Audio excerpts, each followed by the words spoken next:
Thank you very much for staying tuned to Development Focus with Jide on ITV. Like I promised when I went on that short break, we are back for the second and conclusive segment. For many Nigerians who may not know, we just celebrated 23 years of civil rule or democracy, as it were. Some of us would like to call it civil rule because we are still transiting to democracy, given our national challenge. So, Nigeria clocked 23 years of uninterrupted civil rule from 1999. This is the period we call the Fourth Republic. In case you are a student in school and you have somebody say for Nigeria is undergoing Fourth Republic. Fourth Republic Nigeria started from 1999. So I brought an expert here to help us, review these last 23 years. We do not want to take one particular administration because governance is a continuum. So we want to look holistically at 23 years of civil rule in Nigeria, of this Fourth Republic. How have we fared? Have we fared very well? Are we attaining any of the 17 sustainable development goals? Are we developing? Are we stagnant or are we retrogressing? So Tijani Ibrahim is here. He's a senior journalist and a public affairs analyst. We welcome on the show. Oh, thank you very much, Jide. Thanks for having me. No, thanks for coming on the show. Rather, the author is not the author. I used to say thanks for having me because I've been on the other side. I really even yesterday, even yesterday, it was the other way around. The other way around. So anyway, the author is not the author. So now you are the journalist who have been interviewing me all this while. Now let's have your thought. Okay. Nigeria's Fourth Republic overview. Now, very well, we must first of all say that it was a good thing that after a whole lot of military interruptions in our democratic system, at some point we have a little and it's broken and all of that. But it's like in 1999, we all came up and decided, oh, we really want to do this.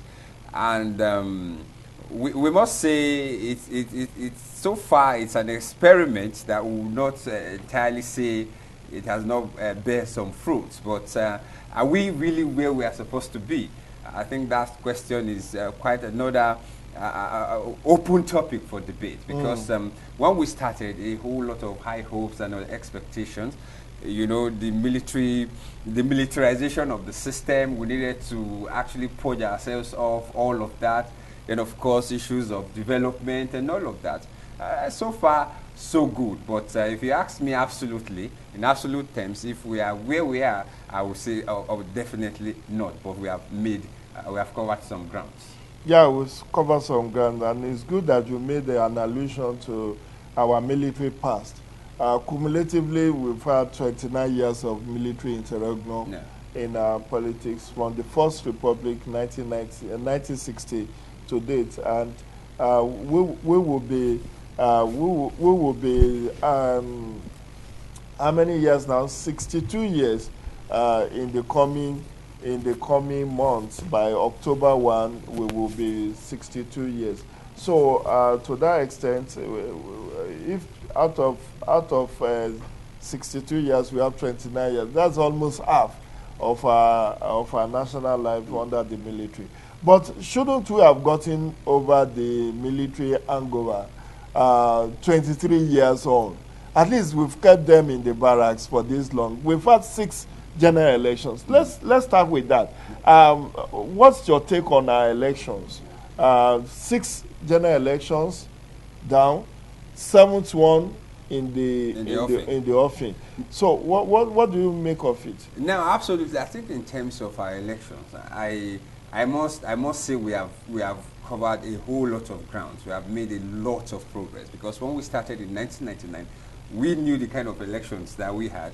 In fact, at some point, people were describing it as selection, that we're not really having an election. It was a coronation of sorts. It was a coronation. It's like when the gods spoke, you just needed to just go and do the coronation. You just walk to the answer. You already know who the next president. So from the selection, you already know this person is just... So it's like every other thing was just a mere formalities. We knew how President Obasanjo came, starting the politics. The politics was between Obasanjo, the former Attorney General Bola Ige, of course, Olufalaye, and eventually it became Obasanjo and Olufalaye. And we knew that the establishment then actually had already coronated Obasanjo, and no matter what you did, it was going to be Obasanjo. But we moved forward, and we did the 2023 elections, and we know what you guys, the election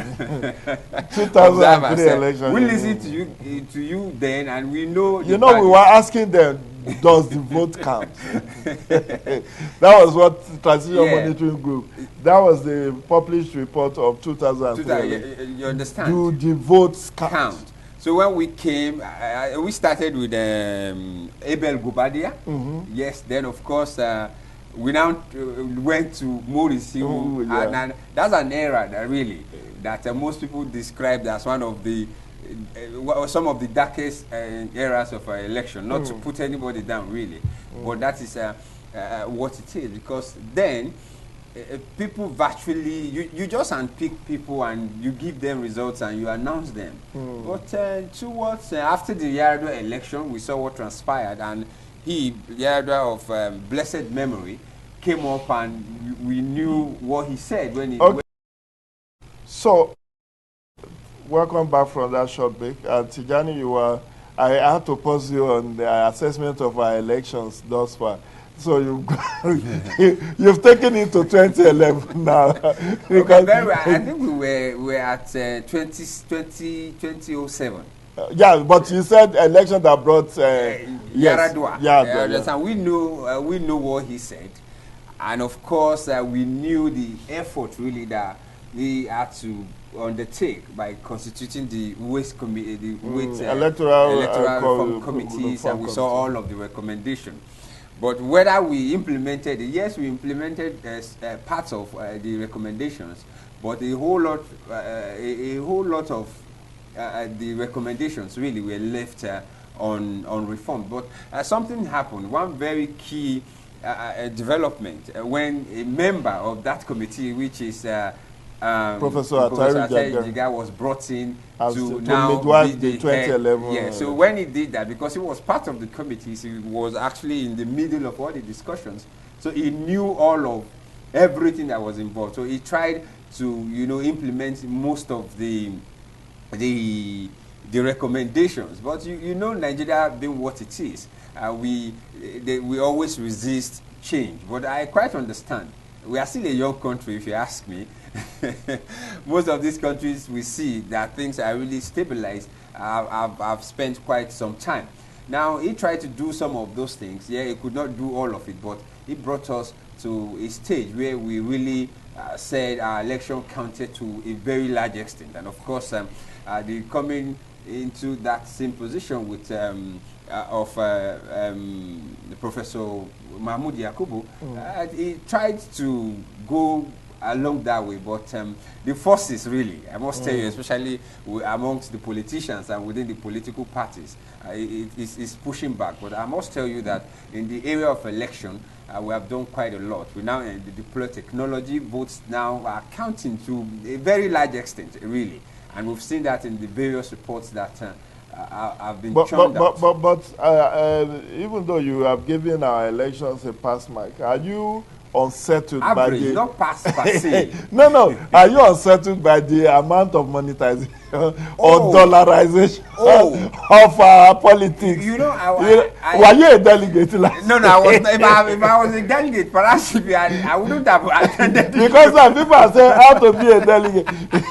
There was one of the aspirants that was asked on another station that you see, did he take offense that his brothers from Southeast didn't vote for him? He said with the kind of dollar that was on ground, you will forget your own name with the kind of money that was exchanging hands over the last weekend. So are you bothered about this monetization? I am very, very worried. Why I so? mean, we might just be joking over it, but it's quite deeply. It's something we should be all concerned as Nigerian citizens, because when you monetize a process and you now need to bring in the best of your best from a monetized process, is always very difficult, because if you influence people to actually make choices and you influence them through money, it's always not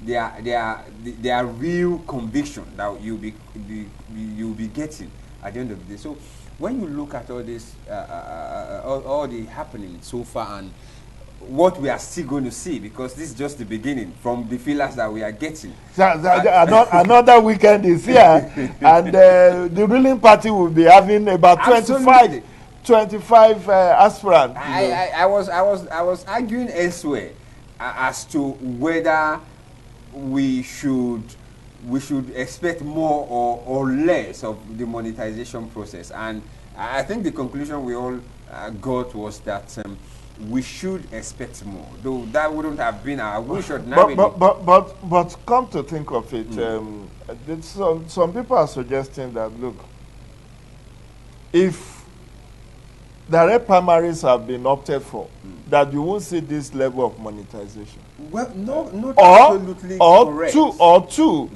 One, if direct primary had been organized, or if the party has taken responsibility to be the one to pay the logistics, to provide the logistics for all the delegates, because they are all members of that party, and they are supposedly were elected by the party as delegates. So if they are all to come to Abuja or Port Harcourt or Lagos or wherever they are having this presidential primary, that if the party are taking responsibility for their hotel accommodation, feeding, airfare and all of that, maybe we won't see this level of monetization. Well, that's a nice suggestion, but how feasible would that be? I mean, you and I condemn the process, the fee for forms, that 100 million, and one of the reasons they gave is that they needed to, one, raise money for the party, because the party needs to do quite a lot in terms of finance and logistics, and to perhaps weed off some people, but on serious, but to the amazement of everybody, it became like it's a bazaar. It's a bazaar, like you just. So that's a good suggestion, but it's quite difficult given the psychology and the kind of system that we operate. First, it's easy to blame the politicians having to bring money, but when you come into political offices, now the expectation people have from you, Jide, if you become a senator today or a House of Representative member, you probably will be talking differently, not because you have changed. Because we saw senators who are also buying the 100 million naira form.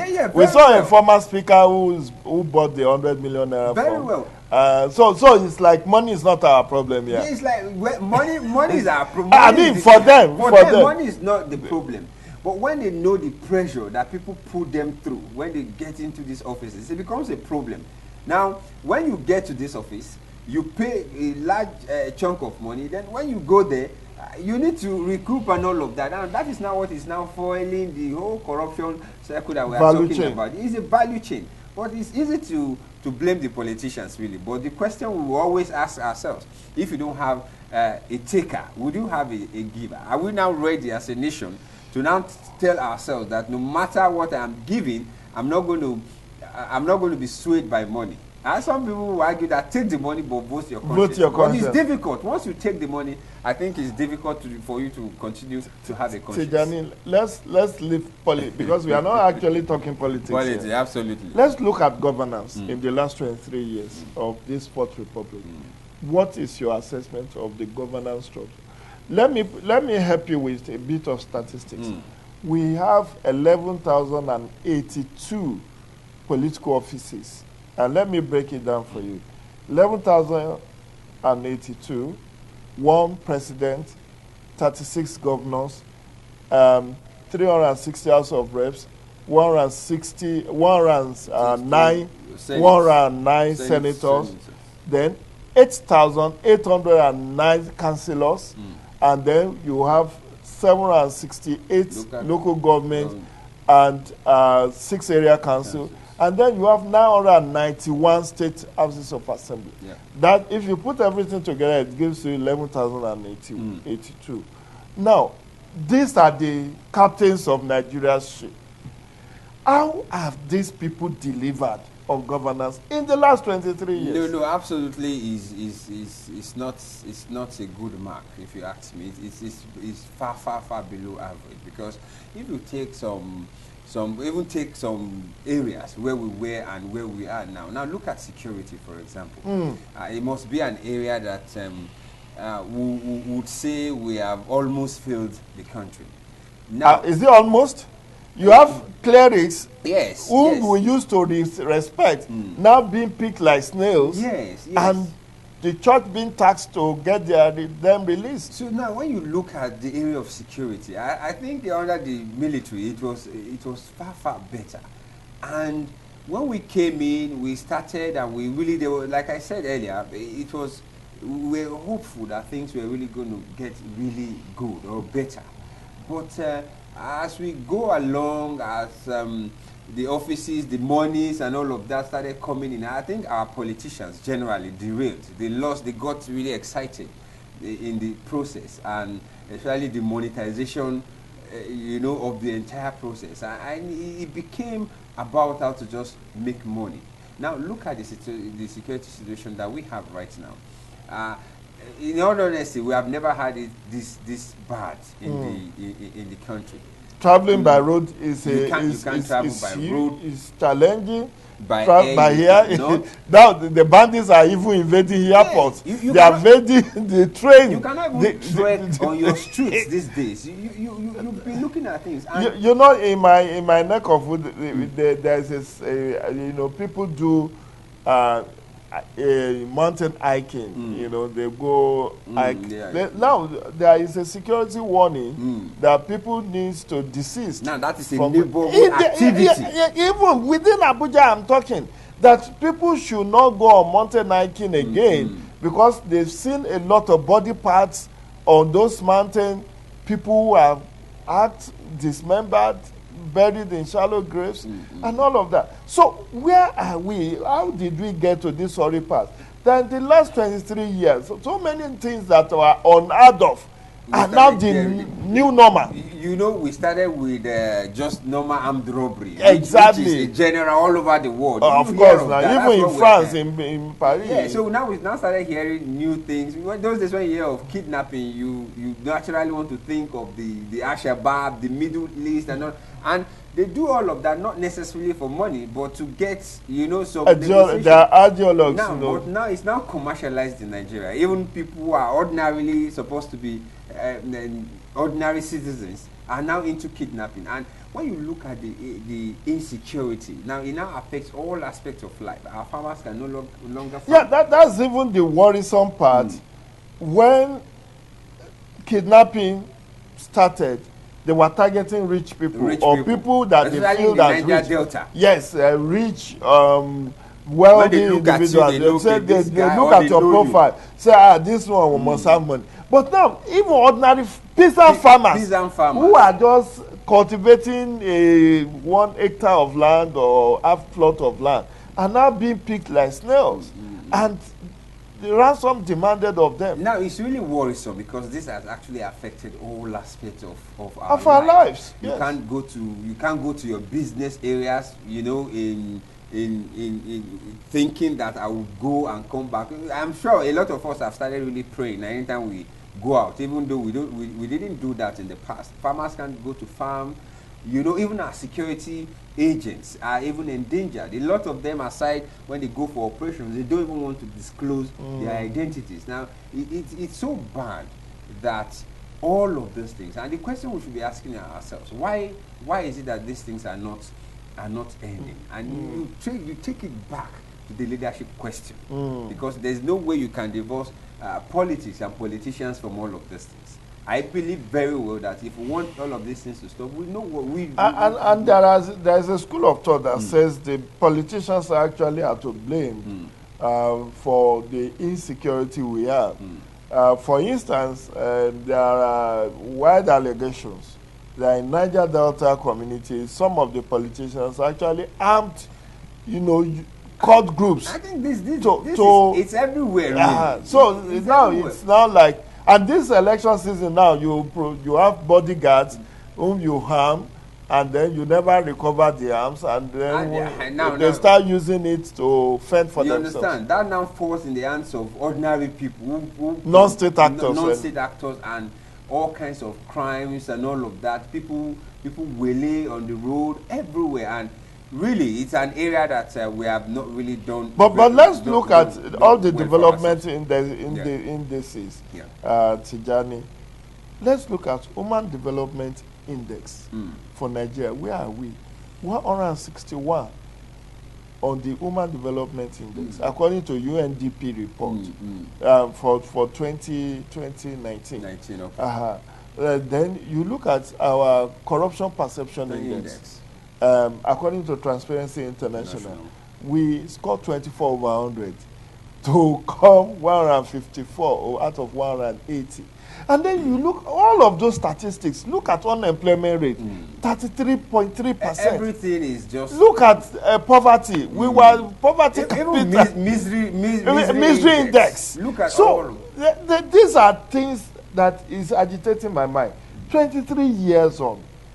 Have we really reaped the dividends of democracy? No, we have not. When I started that, we may have achieved one or two things in one or two sectors, but on the whole, really, we have not really done much for ourselves. Now, when you talk about Human Capital Development Index, now look at 61, right? 161. 161. That's where that now tells you the kind of leadership that we have. What importance do they attach to education? Now, of course, there's this argument back and forth as to whether UNICEF actually benchmarked your budget to be at 26%. But I've checked really. I don't really think there are figures, but we are encouraged really to budget quite. But let's unpack this. Yes. I mean, I just don't want us to throw figure out. Yes. You understand? Let's take education sector. Okay. In the last 23 years, how has our education fared? No, we have not fared very well. ASU, this is the fourth month ASU is on strike. When I was a little boy, I used to hear ASU in the 80s and all of that. My elder brothers and uncles and all of that, they will come home and you ask them, Uncle, why are you here? He say, ASU is on strike. ASU is on strike. You are not a full grown man. You are already approaching to be a grandfather. ASU is still on strike. ASU is still on strike. And if you look at all of it, the same issues that they are talking about. The issue of 2009 is still on the table. Is it on the table? And in all of that, you want to churn out quality graduates. And you want employers to now tell you, oh, you have to be 21 years before you are engaged. Yes, eligible to get a job. To get a job. Now, how do you be graduate. 21 years and to graduate in 21? In the second, okay, now I think the secondary school level, perhaps because the government is not wholly in control of it. I think because of the private sector and all of that. Yeah, but you pay arm and leg to go to private schools. To go to private school. So that's a failure. I don't know which school you went. I went to public school all through. A public school all through. I'm not a mimi pin. So now, ASU is on strike. But more heart-rending is the number of out-of-school children. Yes. Disputed figures are saying that maybe we are 10.5.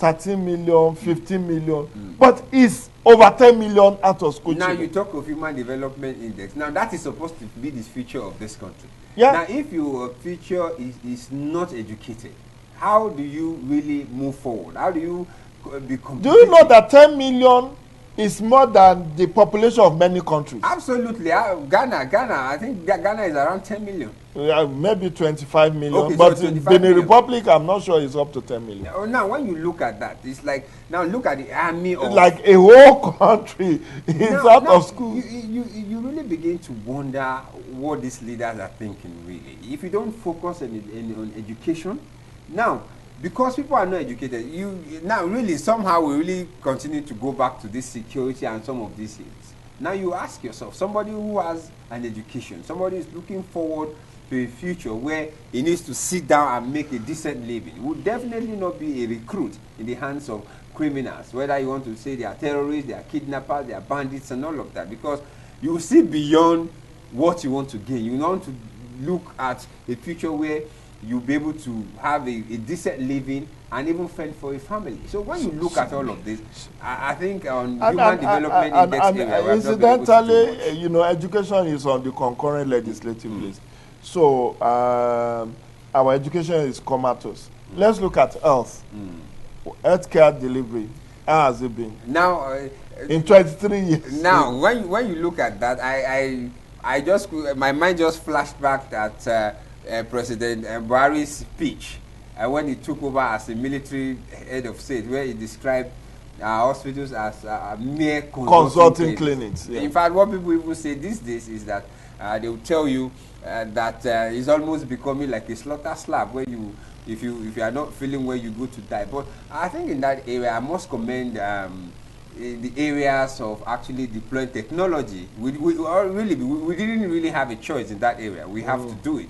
Then, of course, the health, the national health, in terms of the national health insurance. We are not there by any means, but at least quite a whole lot of people have now entering the net. But when you look at the brain drain in the health sector, even in the education sector, was it not last year that people came from UK, from Saudi Arabia to come and recruit our doctors? Now, these are countries that used to come to seek medical services, I don't know about in Nigeria. But what do you do when you don't value your own? And when our Minister of Labour and Productivity or Employment is saying, they can go. We have too many doctors. Too many doctors. And when you go to a hospital, I was at one of the let me say an elite hospital in Abuja, and I spent close to 6 hours just getting malaria treatments. Wow. Reason, because when I was asking, they said the crowd, and you have to sit down and wait for 2 or 3 doctors to attend to almost 50 to 60 patients, and you know how many hours that can take. And that's a private hospital or public? It's a private public. Oh, okay. Okay, so you know what I'm I know. Private I haven't public. had to go there because it's NHIS. Because on the normal day, it wouldn't have been that easy for me to go there, because you understand. So, but now this is now a situation like you now have a health minister that is telling you we have enough doctors. We have too many that some can go. Let me tell you something, Jide. I know you might be familiar with this. Now, the doctors and the health workers, if you hear their story, you feel very, very sad. I know of a doctor who works in 4 places. Wow. 4 hospitals. You work here, you get maybe 20,000. You work here like that. So the doctors, they are overworked. The pay is not there. The environment is not okay to practice and all of that.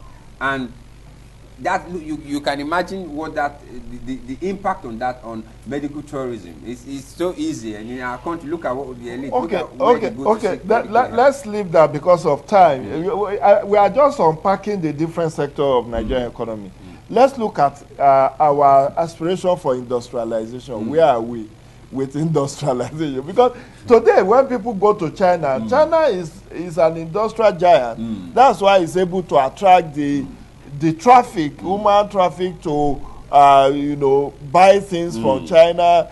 This phone, they say, is Chinese phone. Fabrics, China. And you see a lot of Nigerian traders going to China to import stuffs, even pharmaceuticals. Where are we with our own industrialization? 23 years. Again, below average. Now, if you look at one big thing, one big error that we have made is the Ajakuta Steel Complex. If you had gotten that right, honestly speaking, by now would have gone really far, because perhaps almost everything you need, really, in terms of fixing industries would have been there. Now, if you talked of China. In terms of population, yes, China is over, I think, 1.2 or 3 billion. No, should be. India is 1.3 billion. I think China is even more than India. Sorry, China. I mean, China is more than. Now, if you look at that, now in terms of population, we are not doing badly. I think we should be amongst one to 5 or so. So now, how have we harnessed this population? You understand? I think I listened to a program, and one of the guests was saying, the American companies, because of cheap labor, because the China has been able to... they are sourced to China. Outsourced. This Apple phone that we get, Apple Pro Max 1 million and all of this, they are American products, but they are produced in China because of cheap labor there. And again, it goes back to what level of education have we been able to, impact in... We've been talking forever on STEM education. Yes. Science, technology, education, STEM. I know that, but it was to promote a kind of science-oriented education. But we have, okay, let's look at another sector of the economy. Let's look at the agri. How have we tapped into the agricultural value chain? No, we have not done very, very well. But there are a lot of investments. But now, especially with this administration. Now, but when you look at those investments, how do they really get? Somebody will tell you, yes, it got to that is meant for the grassroots, but it got to the grass, but not the roots. Now, a whole lot of middlemen, politicians, all manner of people that even when you design, our policies really are not our problem. It's the implementation and the will to. But last year we saw this association celebrating rice pyramid here in Abuja. Now, and CBN is claiming 4.2 million farmers have been empowered under the Anchor Borrowers Program. But how much really is a mood, or what do you want to call it? A measure of rice in the market. So all of this now that the pyramid issue is quite disturbing for me. How do you farm and you transport it from wherever and you bring it to city center? You display it, then where are they? I don't know whether they are still there. And they have taken it back to the rice mill. Now, even if you have to do that, even if you have to sell all of those bags of rice, wouldn't you consider the value chain, the transport, all those things you have been completed in all of that? So this administration, and this is not this administration under cross-examination. We are talking we just cited an example. But what has happened with the so-called diversification of the economy of Nigeria? They said they've diversified into agriculture, into ICT, into sport. But are we seeing the dividends of those diversifications? There are no results. Just as I said earlier, there are policy papers that will give you a clear roadmap. But when you come to the implementation? But in all of this, I blame two things. One, corruption, and two, the political will to ensure that what you have actually, mapped out is achieved. Because I feel as a leader, if you say, okay, Jide, you are the Minister of Agriculture, and this is what I want you to implement, and I'm giving you 6 months or 7 months, you understand? I want to see this, at the minimum this, and if I don't see it, you leave, and the next person will come and try. So because we have very limited time lives before we close it, we call it a wrap.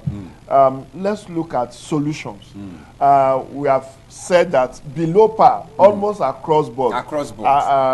Even sports. Even sports. We had to withdraw after our girls suffer and all of that to qualify for the NBA championship, the basketball. You are now withdrawing because around the same thing. The issue of leadership.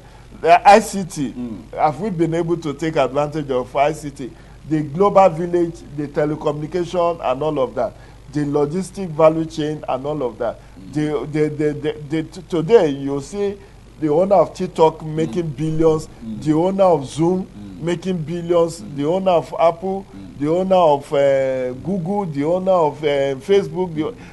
Why can't we key into that, ICT infrastructure to create those Silicon Valley? You see, we really would have done a lot because we have quite a number of people who are savvy. And there's one unfortunate incident that happened quite recently. The only app, I think app 1 or so, that a Nigerian created, and she sold it to an American. I saw $450 million, and everybody, everybody was jubilating.